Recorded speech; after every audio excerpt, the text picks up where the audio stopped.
খান্দুরা ইসলামিয়া দাখিল মাদ্রাসার ম্যানেজিং কমিটির সভাপতি হলেন ইঞ্জিনিয়ার সৈয়দ সুহেল আবদাল।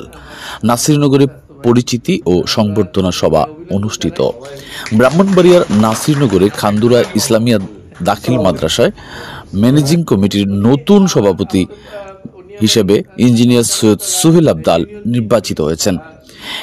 এই উপলক্ষে গত 24 সেপ্টেম্বর বুধবার বিকালে নাসিরনগর কলেজ মোড়স্থ চেয়ারম্যান মার্কেটে এক আলোচনা, পরিচিতি ও সংবর্ধনা অনুষ্ঠান অনুষ্ঠিত হয়। অনুষ্ঠানে প্রধান অতিথি হিসেবে উপস্থিত ছিলেন উপজেলা বিএনপির সভাপতি এম এ হান্নান।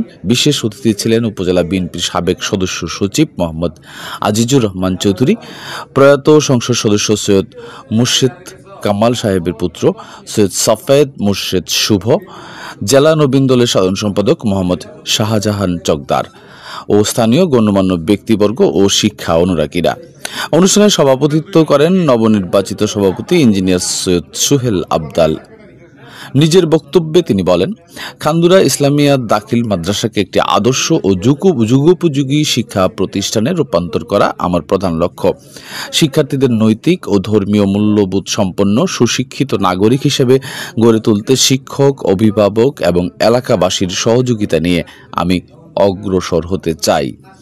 নবগঠিত ম্যানেজিং কমিটির সদস্যবৃন্দরা হলেন সভাপতি ইঞ্জিনিয়ার সৈয়দ সুহেল আবদাল, অভিভাবক প্রতিনিধি সদস্যরা হলেন ফরিদ মিয়া, রুবেল, আব্বাস উদ্দিন, রুবেল মেম্বার, নাসিমা আক্তার মহিলা অভিভাবক প্রতিনিধি, শিক্ষক প্রতিনিধি মোহাম্মদ মহিবুর রহমান, মোহাম্মদ মনিরুজ্জামান, নীলুফা আক্তার সংরক্ষিত নারী শিক্ষক প্রতিনিধি। অনুষ্ঠানে বক্তারা নবনির্বাচিত বিনা প্রতিদ্বন্দ্বিতায় নির্বাচিত সভাপতি ইঞ্জিনিয়ার সৈয়দ সুহেল আবদাল ও ম্যানেজিং কমিটির সকল সদস্যকে আন্তরিক শুভেচ্ছা ও অভিনন্দন জানান এবং মাদ্রাসার শিক্ষার মানোন্নয়ন ও অবকাঠামোগত উন্নয়নে সক্রিয় ভূমিকা পালনের আহ্বান জানান। বিনা প্রতিদ্বন্দ্বিতা আমাকে আল্লাহ পাক রব্বুল আলামিন দোয়া করেছেন এবং সবাই সহযোগিতা করেছেন, এর জন্য রব্বুল আলামিনের দরবারে খুব শুকরিয়া। আশা করি আমরা এখন থেকে সবাই যদি কাজ করি, ইনশাআল্লাহ আমি হান্নান নাসিরনগর দানিশ নিতে হবে।